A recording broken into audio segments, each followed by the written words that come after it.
The following program is a production of HEW Entertainment and contains views, opinions, commentaries, and content that may offend some subscribers of this show. Listener discretion is advised. It's that time once again for HEW Entertainment Radio. And that's all I got to say about that. Hosted by Jonathan Clark. You beat the man! You gotta beat the man! Woo! Be sure to join us in the live chat room during the show. Hulkamania is running wild like it's never ran before. Call us on one of our request lines. If you live in the United States, call us at 1-641-985-7800, box number 3729288. If you're from Canada and would like to call us from 1-647-724-4194, box number 3729288. Long distance charges may apply in some areas. I've been the world heavyweight champion 10 times. Or you can always drop us a line at MySpace, myspace.com/HEW Entertainment. And you will rest in peace. Emailing us works for you too. Email us hewwrestling@hotmail.com. I am a wrestling god. JBL.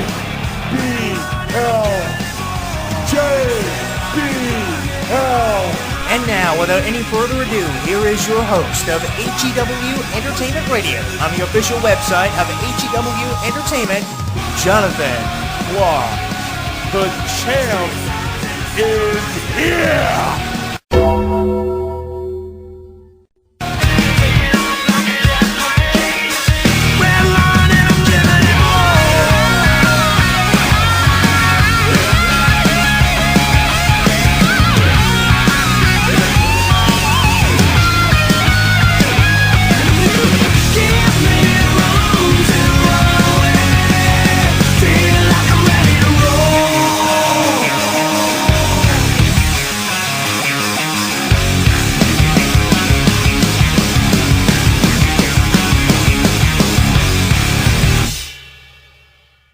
Streaming live on YouTube,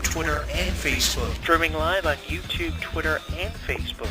HEW Entertainment Radio is inviting you to comment on our video blogs, join the conversation, and like us. So what are you waiting for? Log on and listen now.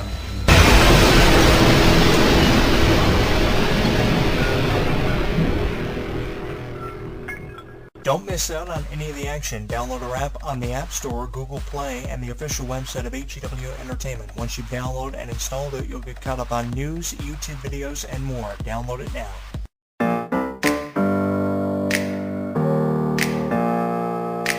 Open up the champagne, pop. It's my house, come on, turn it up. Hear a knock on the door and the night begins. Cause we've done this before, so you come on in. Make yourself at my home, tell me where you been. Pour yourself something cold, baby, cheers to this. Sometimes you gotta stay in, and you know where I live. Yeah, you know what we is. Sometimes you gotta stay in. Welcome to my house, baby, take control now. We can't even slow down. We don't have to go a while. Welcome to my house. Play that music too loud. Show me what you do now. We don't have to go a while. Welcome to my house. Welcome to my house. Morning comes and you know that you wanna stay. Close the blinds, let's pretend that the time has changed. Keep our clothes on the floor, open up champagne. Let's continue tonight, come on, celebrate. That's how we do. Sometimes you gotta stay in, and you know where I live. Yeah, you know what we is. Sometimes you gotta stay in. Welcome to my house, baby, take control now. We can't even slow down. We don't have to go a while.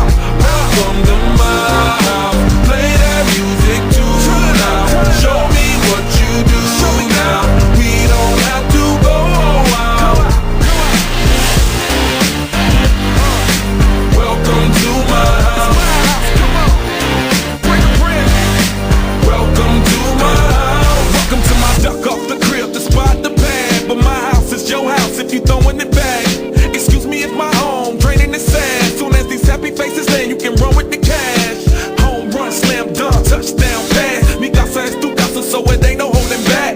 another shot of vodka, you know what's in my glass. It's my house, just relax. Welcome to my house, baby, take control now. We can't even slow down, we don't have to go around.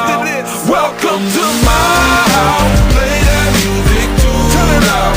Show me what you do now, we don't have to go around. Welcome to my house, you heard me? We ain't gotta go out, cause what? Welcome to my house, it's my house, What? Welcome to my house, it's my house. Wow, I would like to believe that I can get away with saying for every single person who ever said they were a wrestling fan that the state of WWE is awesome. I like everything happening in WWE for the first time in what I can say has been years. Triple H not being on TV anymore, that is a huge plus.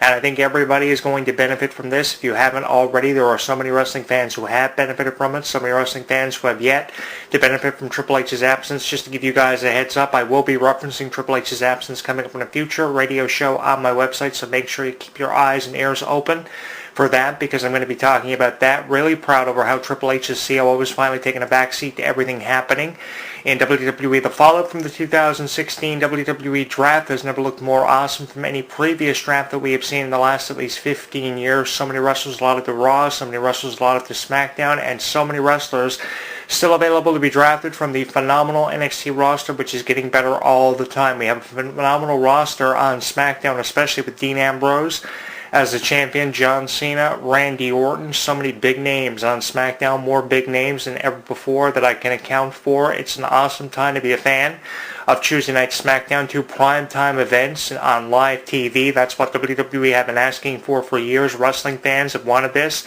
and it's finally happening, and happening for the better.